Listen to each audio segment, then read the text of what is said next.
So I'm sitting here listening to Dr. Dispenza talk about his story about how he discovered his mission and his message, and I don't get it. I'm looking for what I'm missing in the formula, and I'm doing everything that is supposed to cause the change for my body to heal. Um, Living in forgiveness, living in an abundant mindset, um, self-love and acceptance. Um, I'm able to change my emotions if I get in a place where it feels like, my heart is constricted. I can easily change that now with meditation. It's where I place my focus, all the things that I'm supposed to be doing. And if I imagine if I'm experiencing this, I can't be the only one who's paid for all his courses, attended all his seminars, and isn't experiencing change. I can't be the only one. And it's incredibly damaging to have people constantly gaslight you and tell you, oh, but you must not be doing something right. You must not be because you're not experiencing the change. And nobody knows what I'm doing except me. So, yeah, sure, people can say that, but I know it's not true. And these other people also know it's not true. So what is the missing part of the formula? It's something that all these other people who are experiencing it and the change, they already have innately, and we don't. It's something that makes us different from them. And one key thing that I've really focused on is radical acceptance. And that is, if I am doing everything I'm supposed to do and I'm not changing, it's because I'm not supposed to.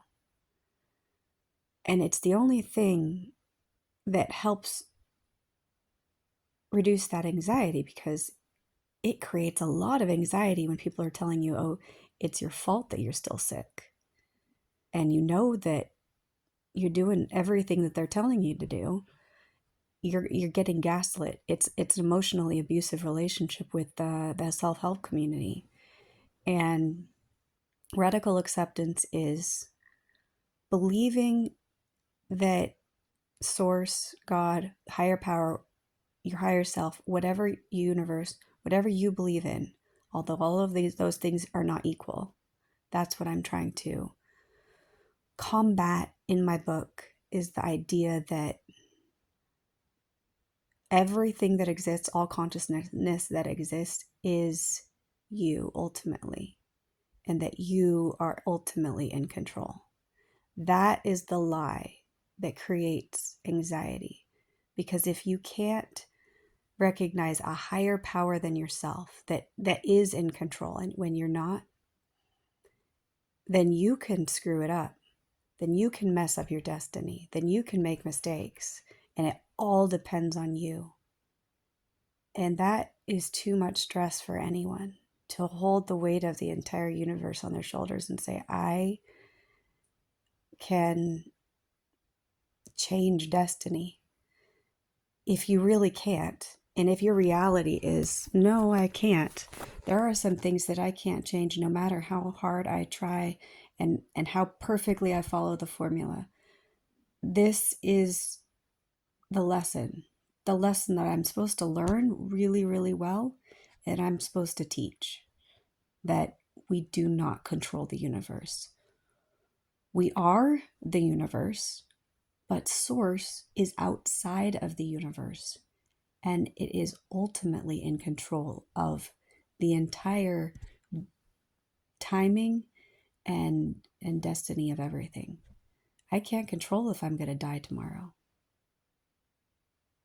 I can't control if perhaps there are supernatural forces that are combined against me and I'm just one person, and that maybe I need to join forces with a bunch of people to battle because I'm just one. I'm just one in the sense of in 3D, separate, reality. Now in 5D, we're all one. But I'm not in 5D yet. I'm still in 3D. I can't act like my body is in 5D when my body is in 3D. That's lying to yourself and gaslighting yourself, and I don't think that's healthy. Yes, my mind can be in 4D and 5D. My spirit can be in 5D. My body is in 3D. And to deny that is not being honest. And so if I'm not getting well, I have to accept that I'm not supposed to right now. And I'm supposed to be suffering right now. And maybe I don't understand why right now, but I keep reminding myself the more I suffer and the longer I suffer in this state, the more I can identify, the more empathy I can accrue for those who are suffering. And it's almost like there's a certain measure at which it's going to be complete. My suffering will be complete at some time in the future, because I know this is not my destiny, is to stay in this place. Because I know my destiny is more, and I believe that with my whole heart. There is no doubt in my mind that I have great things to accomplish. So whether I accomplish it in spite of my physical weaknesses in my body, or whether Source has a plan to make the change happen, all I know is that I'm doing everything I can. I'm everything that I've ever learned to do to optimize my body, I'm doing. I've even tried not doing it, and it always gets worse. So I have to follow my formula. My formula is there are certain things that I do to help myself feel better. And if I'm consistent doing those things, I consistently feel better. Sometimes, though, I can do everything that I know to do, and I don't feel better. And I just have to recognize there are forces outside of my control. Very many forces outside of my control. But if those forces are affecting me, it is because Source is allowing them to, because he is so powerful that he could put a shield up around me that nothing externally could touch me. And so if something is, it is because it is meant to right now. Maybe I'm supposed to figure it out. Maybe it's supposed to resolve spontaneously. But the important thing is that I need to be true to the reality that I know is true, and not keep listening to these voices that are telling me that I'm not enough, that I'm not doing everything that I need to be doing, because I know that's not true. So yesterday, I had really great intentions to start my day with the best protocols in place that have worked consistently for me. And then I went out to start my day. So I'm tracing what happened yesterday, because this is how we learn, is when we do something expecting the same result because we've had the same result in the past, and then something changes. What did we do differently? Well, typically when I have this good effect, I stay home and I meditate. And I did meditate. I did all the protocols, but then I left and I went out. And I did not stay home. And I got very, very tired. I went to the library and I intended to work on my book. And I sat down, worked on a little bit. I got tired and I'm like, okay, I can't stay awake. So I'm going to go take a nap. So I went and took a nap, woke up feeling refreshed, ate a salad, went for a walk with my dog, really enjoyed the beauty of the outdoors, spent a lot of time breathing, went back inside to work on my book, and got really, really tired again. And I'm like, okay, this is not the day to do this. And then got a phone call from my ex, who asked out of the blue, like after he'd been really cold, cruel, distant, negative towards me, asked me if I wanted to drive to Anchorage, if I needed anything in Anchorage, because he needed help. And I'm an accommodating person, and I always like to help people, no matter who they are and what they've done. But feeling as tired as I was, I had an easy out, which was nice. I was just like, not only, not only do I not want to, I have a hard time saying that. No, I don't want to. Because I did. I do want to. That wasn't it. It was that I felt like I shouldn't. And I felt like it is not for me to do today because I'm feeling very tired. So I told him I'd think about it. I called him back just a minute later. I said, I don't think I could go. I'm just feeling really tired. Like, my eyes can't even focus. And it's the first day of my period, which means I'm going to be a lot more emotional. I have been more emotional. And that is a an aspect of the equation that is out of the norm. And that is, I know that I am low in precursors to hormones, and that causes hormone imbalances that affect my emotions in ways that are very powerful and hard for me to stay on top of unless I'm constantly in meditation. So it's hard for me to accomplish anything on these days extra. And I was kind of expecting to be able to do that. Um, and but I went into town with the intention of getting DHEA because I got a check and I'm like, oh, I've got money. And I cashed my check and I thought it would be in my bank, but it declined. Something went wrong. And so I did not have the money that I intended to. And so I couldn't get the DHEA. And so I couldn't balance my hormones. I thought if I just start taking high doses of DHEA, I bet it'll help regulate my hormones. And I won't have this tendency towards lower empathy in the first part of my period, which makes me prone to being irritated easier, which I wasn't, but I am prone to getting sad, very emotional, which is better than mad, but still, sadness, it was oppressive yesterday, my sadness. It wasn't all day. It would just occasionally a wave of sadness would hit me. And because of how I view emotions, I don't fight it.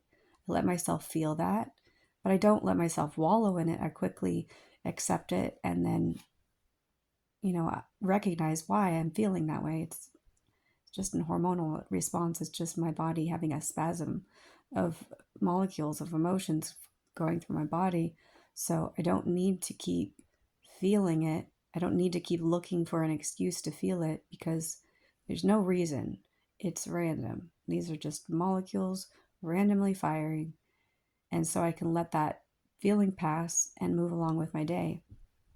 But when it keeps hitting you occasionally, you get a little worn down. So I'm like, yeah, I'm going home. So I did, went home, kind of went to bed early, ate and went to bed early. And, today I intend to take my check to the bank, cash my check, get the DHEA, and probably just go home if I'm not feeling good. And just take care of my body, build up my hormones, and get through this period of emotional sensitivity instead of trying to be ultra productive. So that's my plan. This is how I problem solve is I look for patterns, I look for changes in my behavior that possibly predicted these or explained these changes. And in doing so, I want to be able to create a formula because Dr. Dispenza said that when he researched all these people, some people, probably were eating healthfully and taking vitamins, but that wasn't a common denominator. He was, but it wasn't a common denominator. Common denominator was the belief in the higher self or the higher power or whatever it is that they believed was inside of them and they can interact with. and that they could kind of have an influence on. Um, since I already believe that, um, there's something else that he missed in because he didn't talk to anyone that didn't have, I guess, that needed more than those things, you know? And that's where I want to fill in the research, is by talking to people who are doing everything the same as me. And then they experience a change because something changed. And then we need to identify what that is. So one thing that is possible is having any flaws whatsoever in your character. Like, I know that there are a couple of things that I have that I need to change, and one is I get impatient about wanting to have more power, have more control, have more resources. It's a constant balancing act because you have to have a hunger for more in order to experience more. You're never going to experience more unless you are exerting those muscles. Like, you're not going to get stronger unless you're using your muscles. So that's important. But then that feeling of frustration when you can't lift something, you have to overcome that and just be like, okay, this exercise isn't supposed to accomplish anything except strengthening a muscle that eventually will be able to move this. Having that awareness that all you're doing is changing something internally. You're not going to see anything externally. Continuing on with the exercise, even though you don't see any change, that is hard for me because, the definition of insanity is doing the same thing and expecting a different result. So if you don't see a result, you should change what you're doing. But sometimes we can't see the result. We have to see it through the eye of faith. And that is where I think I need to start focusing my attention on being able to visualize things I can't change.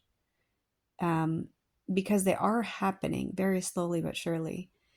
And if I can kind of visualize them, maybe I can start to speed up the process and focus my intention there, like he was saying that he did.